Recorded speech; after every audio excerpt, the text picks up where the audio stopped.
Tai yra 2004 metų balandis ir aš esu pastorius Ruspočela. Labai džiaugiuosi, kad galiu sėdėti Bobo Joneso svetainėje ir užduoti jam klausimus apie tai, ką Dievas jam parodė susijus su Rusija ir buvusia Sovietų sąjunga. Taigi, Bobai, gal galėtumėte pradėti pasakodamas, ką Dievas jums atskleidė apie Rusiją ir buvusią Sovietų sąjungą. Na, tai buvo ankstyvieji 80-ieji. Dievas parodė man, kad jis ketina pakeisti Sovietų sąjungą.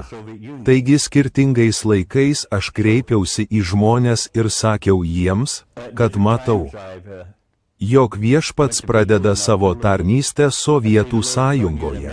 Pradėję dėl to melstis dešimtmečių eigoje matėme, kaip žmonės atsidurdavo Sovietų sąjungoje. Tada Dievas paaiškino man, kad jis pradės galingą darbą. Visų laikų didžiausias prabudimas vyks Sovietų sąjungoje. Jis sakė, kad bus 4 tautos, kurios bus atviros durys Sovietų sąjungai. Ir prašė bažnyčių pradėti tam ruoštis. Ir 5 tauta, kuri bus Švedija.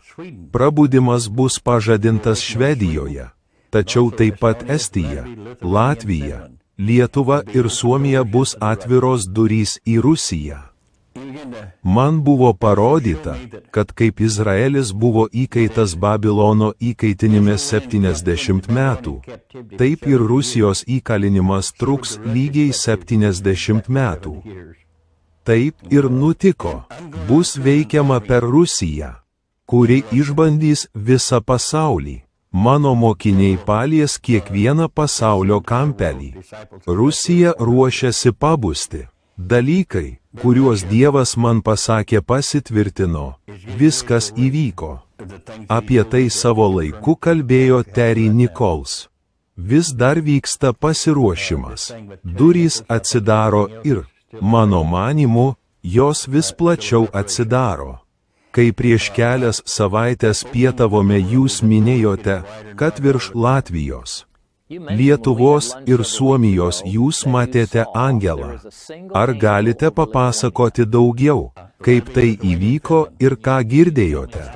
Angelas kalbėjo su manimi ir manau, kad visa tai greitai įvyks. Virš Baltijos šalių yra angelas ir jis yra lyg durys. Šis angelas tarė, aš vėl naudosiu šiuos žmonės.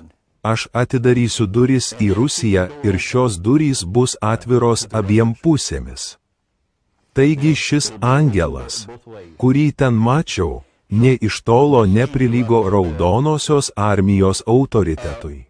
Ar šis angelas, apie kalbėjote, mažesnis nei tas, kuris buvo virš Rusijos? Kaip su tuo angelu virš Lietuvos ir Estijos? Ką jis tau kalbėjo? Ar prisimenate, ką jis sakė? Jis sakė, kad pradės darbą ir kad skirtingais laikais iš šių vietų jis surinks žmonės. Žmonės turi būti pasiruošę prisijungti prie jo, kad jie bus dalis jo armijos. Tai bus vienas iš galingiausių judėjimų. Tai bus paskutinių laikų armija, atnešanti milijardą jaunų sielų viešpačiui. Visų laikų didžiausias prabudimas įvyks Rusijoje. Ir tiek daug dalykų prasidėjo 80-aisiais. Prieš 15 metų. Sienos griuvo, kurias Jungtinės valstijos buvo pasiruošusios Trečiajam pasauliniam karui.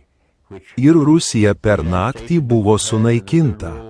Durys virš Baltijos šalių visada bus atviros po to, kai jos atsidarė po 70 metų.